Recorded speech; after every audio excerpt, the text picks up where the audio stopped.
What's up, everyone? Welcome to my channel. If this is your first time here, thank you so much for joining me. I hope you like what you see. Please check out my other movie reviews as well as my short films that I've created over time. And I hope you like what you see. Leave a thumbs up or thumbs down, be honest. And leave comments on any of my videos. I will get back to you. Keep it professional. I do appreciate that. And to those that have been sticking around, as always, thank you so much for joining me. And yeah, this movie review is Sting. And I will say I had a blast watching this film. I went with my cousin and her boyfriend. We had a great time watching this film. My cousin and I, we hate spiders. Slight arachnophobic. Not so bad, but I'm not a fan of spiders. But I will watch movies about spiders. It's not a problem for me. It's not that bad. But this movie was fun. It was enjoyable. It was pretty much straightforward of a film. The spider, it came from space, like a small asteroid.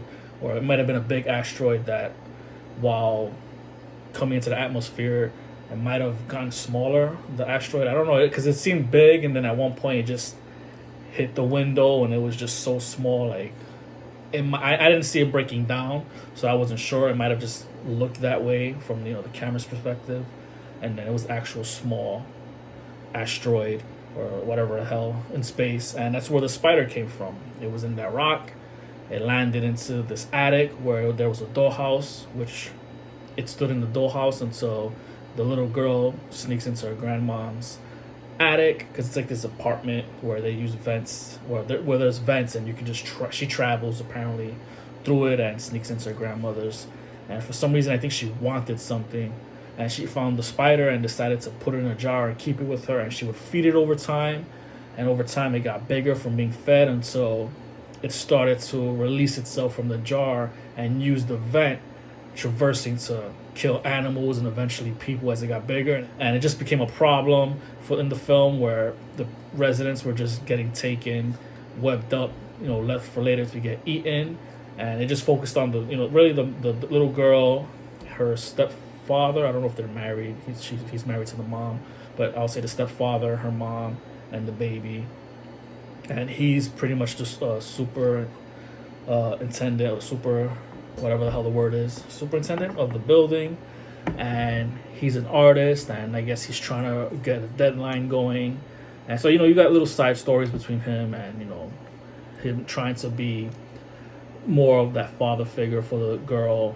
And really, I guess because the original father, the mom kept from her that he doesn't visit. He lives right there. And, her stepfather, he's just trying to, really be that father figure and want that recognition from the little girl. He just wants to, he apparently not jealous, but he just wants to be that man in the life and looked at in that regard. So you have that side story there, while the little girl hasn't told them about the spider, and eventually it's found out. It's, killing pretty much not all the residents, but most residents. And you see the things that have been happening, or that happens within the film, with the residents and the spider, and how it's just utilizing this vent and just taking people out. And it's an interesting film. I was wondering what would be so unique about the film. If you've seen Arachnophobia and Eight-Legged Freaks, you're like, okay, what can be so different with this film? But it was definitely unique, and it was an enjoyable time. I really liked it a lot. I would say if you're looking for some new film to watch in theaters, aside from current films that seem very interesting or that I've seen already that are interesting, like Godzilla x Kong, I'm going to see The Art of Ungentle Warfare. I saw Ghostbusters. Kingdom of the Planet of the Apes is coming out. So there are films that are out and coming out that I would recommend seeing. But definitely this one, if you still want to just add films to your month and you just want to just go out there, I would definitely say check out Sting. The way it ends, I'm like, do we really need another one?